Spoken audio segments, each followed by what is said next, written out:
Friends, आज बाजार की अगर हम बात करें तो चौतरफा खरीदारी हो रही है। हर सेक्टर में बहुत ही शानदार खरीदारी हो रही है और काफ़ी दिन के बाद बहुत ही शानदार तरीके से बाजार आगे बढ़ रहा है। लेकिन इसके बीच में कुछ ऐसी कमजोरियां हैं जो बाजार को फिर से दबाव में ला सकते हैं। तो बाजार की वो कमजोरियां क्या है जिनको डिस्कस करेंगे, जिससे हमें ये समझ में आएगा आगे क्या संभावना बन रही है।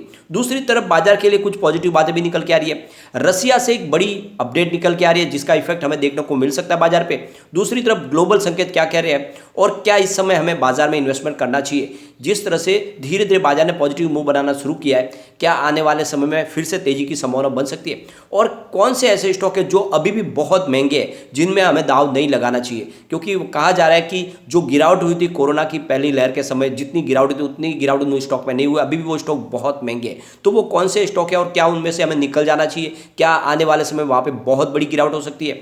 तो इन सारी बातों को जानेंगे इस वीडियो के माध्यम से। साथ में निफ्टी के आगे के क्या सपोर्ट है वीकली लेवल पर, क्या इस समय हमें इन्वेस्टमेंट के बारे में सोचना चाहिए या फिर कुछ दूसरी स्ट्रेटेजी अपनानी चाहिए, क्या बाजार की संभावना बन रही है इस समय, सारी बातों को जानेंगे इस वीडियो के माध्यम से। तो पूरा वीडियो देखिए, आपको अच्छे से समझ में आएगा कि आगे क्या संभावना बन रही है बाजार को लेकर। लेकिन फ्रेंड, उससे पहले अगर आप पहली बार हमारे चैनल पे आए तो चैनल को सब्सक्राइब कर दीजिए, एक बेल आइकन दबा दीजिए ताकि जब भी नया वीडियो बने पहला नोटिफिकेशन आपको मिले। वीडियो पसंद आए तो लाइक शेयर जरूर कीजिए। चलो फ्रेंड्स, वीडियो स्टार्ट करते हैं। मैं हूं आपका दोस्त एस बी दवे और हमारे अपने चैनल ऑनलाइन कमाई में आपका बहुत बहुत स्वागत है। सबसे पहले बीएसई सेंसेक्स की बात कर ले तो अभी लगभग 1:15 का टाइम में भी बाजार शुरू है।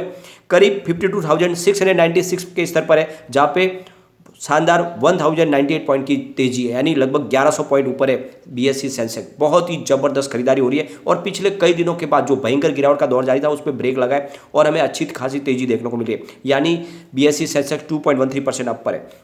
निफ्टी 50 की बात करें तो 15,670 के स्तर पर है, जो मजबूत सपोर्ट उसको मिल चुका है वापस।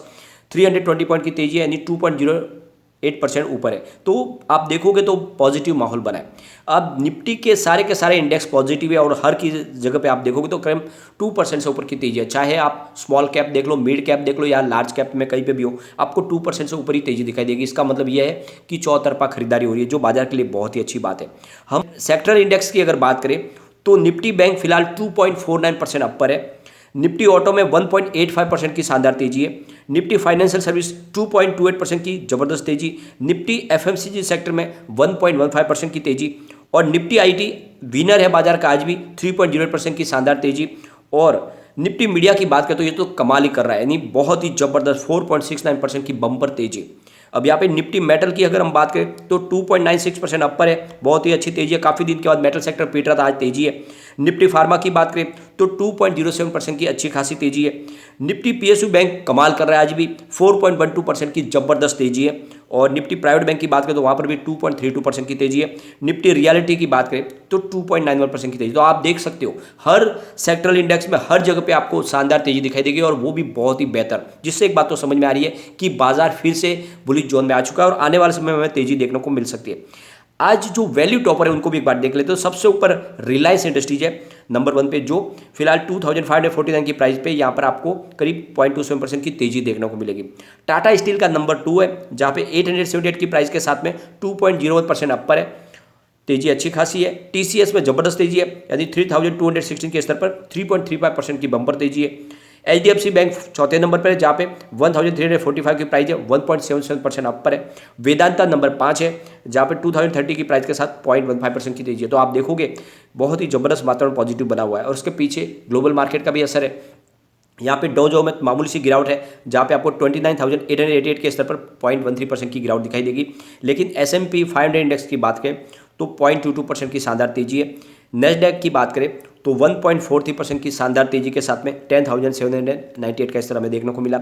रसेल 2000 इंडेक्स की बात करें तो 1,665 के स्तर पर 0.96% की तेजी है और ऑयल इंडेक्स में दबाव है। अब ये जो वातावरण है यही बाजार के लिए पॉजिटिव है। यहाँ पे अगर आप देखोगे तो क्रूड ऑयल में फिर से निचले लेवल से कुछ खरीदारी शुरू हुई है, यानी फिर से अप पे आया, लेकिन अभी भी काफ़ी दबाव तो है। लेकिन यहाँ से अगर आप देखोगे तो निचले लेवल से जो इस तरफ था वो 109 और 111 का बनाया था ब्रेंट और WTI ने, वो वापस वहाँ से बढ़ाव शुरू हुआ है। अब WTI क्रूड की बात करें तो ये 110 पर है, जहाँ पे 1.15% की तेजी है। ब्रेंट क्रूड की बात करें तो 114 पर आ चुका है, जहाँ पे 0.60% की तेजी है। और ये थोड़ी सी चिंताजनक बात है क्योंकि निचले लेवल से फिर से खरीदारी शुरू हो गई है क्रूड ऑयल में, और अगर इस तरह से अगर क्रूड ऑयल फिर उछाल मारेगा तो तकलीफ हो जाएगी। इंडियन रुपीज में भी चिंताजनक बात निकल करके पिछले 4-5 दिन से हम देख रहे थे कि स्तर इसने 77 का पकड़े रखा था, लेकिन अब वापस 78.06 पर इंडियन रुपीज आ चुका है, जो एक बाजार के लिए चिंताजनक बात है। तो फिलहाल बाजार के लिए जो निगेटिव बात है वो ये है इंडियन रुपीज और साथ में क्रूड ऑयल, जहाँ पे दोनों जगह पे हमें थोड़ा सा दबाव दिखाई दे रहा है। लेकिन अच्छी बात यह है कि निफ्टी के जो शेयरों में 30 जो शेयर है आप देखोगे तो वो 30 शेयर सब के सब ग्रीन है। और अगर हम यहाँ पे मिड कैप में देखें तो यहाँ पर आपको 9 शेयर में गिरावट दिखाई देगी, स्मॉल कैप में 10 शेयरों में गिरावट है। तो अगर आप देखोगे तो बढ़ने वाले शेयर बहुत ज़्यादा है। अब यहाँ पे एक जो टेंशन वाली बात निकल के आ रही है, जो ईयू की समिट है उससे पहले रूस ने यूक्रेन में और अपनी लड़ाई को तेज कर दिया है और यूक्रेन ने पहली बार क्रीमिया के ऑयल ड्रिलिंग प्लेटफॉर्म पर हमला किया, यानी जो उसका ऑयल ड्रिलिंग का कामकाज है उसको उन्होंने निशाना बनाया और वहाँ पे नुकसान करने की कोशिश की है। तो ये आप देख लो कि बाजार के लिए चिंताजनक बात निकल के आ रही है कि यहाँ पे उनकी कमर तोड़ने की कोशिश कर रही है यूक्रेन की, कैसे भी कमर तोड़ी जाए। तो ऐसे में अगर आप देखोगे तो ये बाजार के लिए बहुत बड़ी चिंताजनक बात है और इसका असर भी हमें निगेटिव देखने को मिल सकता है। अब जो रिसर्च एनालिस्टों की राय निकल के आ रही बाजार को, उनका कहना है कि बाजार में अभी फिलहाल बड़ी राहत के संकेत नहीं दिख रहे हैं और हाल में निफ्टी 50 के 50 जो हाई वैल्यूशन में जो स्टॉक है उनमें कमी आई है, लेकिन निफ्टी 50 500 में अब भी कई ऐसे स्टॉक है जो मार्च 2020 की बड़ी गिरावट के स्तर के ऊपर 4 गुना महंगे है। ये उनका कहना है कि अभी भी जो मार्च में जो गिरावट हुई थी जब कोरोना की लहर आई तो उस समय जो स्टॉकों में गिरावट हुई थी उससे 4 गुना अभी भी ऊपर है और इसी वजह से जो उनकी हाई वैल्यूशन है उसकी वजह से वहाँ पर गिरावट का खतरा अभी भी बना हुआ है। और HDFC सिक्योरिटी की तरफ से उनका कहना है कि ये जो स्टॉक है ये आने वाले समय में और भी हमें गिरावट दिखा सकते हैं। तो ये जो स्टॉक है बालाजी एमिनेज की बात करें तो 240 की प्राइस थी मार्च 2020 में, जो अभी बढ़कर 2078 तक पहुंच गई है, जो बहुत ही ज़बरदस्त प्राइस बढ़ी है और ये प्राइस ही आगे खतरा दिखा सकती है। और अगर हम बात करें तानला प्लेटफॉर्म की तो 42 की प्राइस थी मार्च 2020 में, फिलहाल आप देखोगे तो प्राइस इसकी 999 की है। और ये ग्लोबल स्पिरिट्स की बात करें तो 74 की प्राइस थी उस समय गिरावट में से मार्च 2020 में, वो अब फिलहाल 870 के आसपास है। पूनावाला फिनकॉप की बात करें तो 19 रुपीज़ का शेयर था मार्च 2020 में, जो अभी 216 के आसपास है। हिंडाल्को 88 की प्राइस थी मार्च 2020 में, अभी 320 के आसपास है।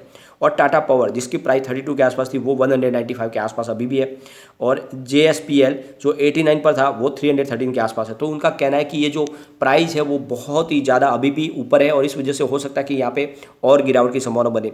दूसरा जो सबसे बड़ा खतरा है वो FI की तरफ से, FI अभी भी बिकवाली कर रहे हैं, भले ही उनकी बिकवाली में थोड़ी सी हमें कमी दिखाई दे रही है लेकिन अभी भी वो बिकवाली कर रहे हैं। और हो सकता है कि जो उनकी निकासी है वो 2020 की जो मार्च में जो आया था मामला कोरोना का उससे भी ज़्यादा हो सके। और अगर आप देखोगे तो 2.36 लाख करोड़ के शेयर उन्होंने ऑलरेडी बेच दिए, लेकिन ये होल्डिंग का उनका सिर्फ मात्र 4.55% है, यानी जो उन्होंने अभी शेयर बेचे वो उनकी टोटल होल्डिंग का मात्र अभी 4.55% ही है। तो इस तरह से देखो तो FI की बड़ी हिस्सेदारी बाजार में, और अगर वो सारी की सारी हिस्सेदारी बेचने पर आए तो बड़ी गिरावट हो सकती है। तो बाजार को अभी खतरे की संभावना बनी हुई है। ऐसे में हमें क्या करना चाहिए? तो जो है कि सबसे बड़ी बात है कि अपने एसेट एलोकेशन और पोर्टफोलियो की समीक्षा करके उसे रीबैलेंस करना चाहिए। बीच बीच में आने वाले उछाल में बिकवाली कर नकदी को सुरक्षित करें, यानी कैश निकालने की कोशिश करें, जिसमें आपको प्रॉफिट मिलता है थोड़ा प्रॉफिट निकालें, क्योंकि जैसे बड़ी गिरावट होगी और बाजार निचले स्तर पर जाएगा तो फिर से आप उसमें खरीदारी कर सकें। तो इस समय आपको पैसे निकालने चाहिए बाजार से, थोड़े जरूरी है। यानी ये नहीं कि पूरा पोर्टफोलियो खाली करें, लेकिन जहाँ पे थोड़ा प्रॉफिट दिखता है तो थोड़ा प्रॉफिट बुक करने की कोशिश करें। अपने हाथ में कैश रखें ताकि बाजार में जब गिरावट हो उस समय आप खरीदारी कर सकें निचले लेवल से। दूसरी तरफ ये मौका है जब आप अपनी जो प्रॉफिट बुक करने की कोशिश करें अपने पोर्टफोलियो में ऐसे स्टॉक है जिनका वैल्यूशन आपको हाई लग रहा है तो वहाँ पे प्रॉफिट बुक करने की कोशिश करें। हो सकता है वहाँ पे बड़ी गिरावट हो। तो ये अभी फिलहाल आपको राय निकल के आ रही है रिसर्च एनालिस्टों की, आप अपने हिसाब से निर्णय ले सकते हैं। फिलहाल निफ्टी 50 की बात करें तो 15,669 के स्तर पर है। अब आगे की क्या संभावना बने? वीकली लो पर अगर हम देखें तो नीचे की तरफ जाता है अगर निफ्टी 50 तो फिर 15,022 का इसको पहला सपोर्ट है। ये सपोर्ट टूटा तो फिर 14,751 का स्तर देखने को मिलेगा। जो तीसरा सपोर्ट निकल गया वो 14,319 का, ये आपको खास ध्यान रखना है। लेकिन अगर ऊपर की तरफ मूव करने लगा निफ्टी 50 तो फिर 15,725 का फर्स्ट रेजिस्टेंस है, इसको पार किया तो फिर 16,157 का स्तर भी देखने को मिलेगा और वहाँ तक निफ्टी 50 पहुँचा तो फिर 16,428 तक जाने से कोई नहीं रोक पाएगा। तो ये आपको खास ध्यान रखना है। लेकिन अभी बाजार में थोड़ी सी संभावना के साथ और सावधानी के साथ में कामकाज करें। भले ही बुलिश जोन दिख रहा है लेकिन अभी भी निगेटिव वातावरण बना हुआ है, जैसे कि FI की तरफ से बिकवाली जारी है, भले कम हो गई है और इंडियन रुपीज फिर से कमजोर हो रहा है, क्रूड ऑयल की प्राइस फिर बढ़ने लगी। तो ये थोड़ी सी बाजार के लिए निगेटिव बातें, लेकिन ओवरऑल बाजार के लिए पॉजिटिव बातें काफ़ी बनी हुई है। तो निवेश करें लेकिन अच्छे स्टॉक में करें और थोड़ा थोड़ा करके करें, एक साथ में एग्रेसिव खरीदारी ना करें। लेकिन फ्रेंड कोई भी इन्वेस्टमेंट करने से पहले अपने फाइनेंशियल एडवाइजर से एक बार ले लें या अपना खुद का रिसर्च करें, क्योंकि मैंने वीडियो आपके एजुकेशनल पर्पज के लिए ही बनाया। वीडियो पसंद आए तो लाइक शेयर जरूर कीजिए और चैनल को सब्सक्राइब कर दीजिए। Thank you friends.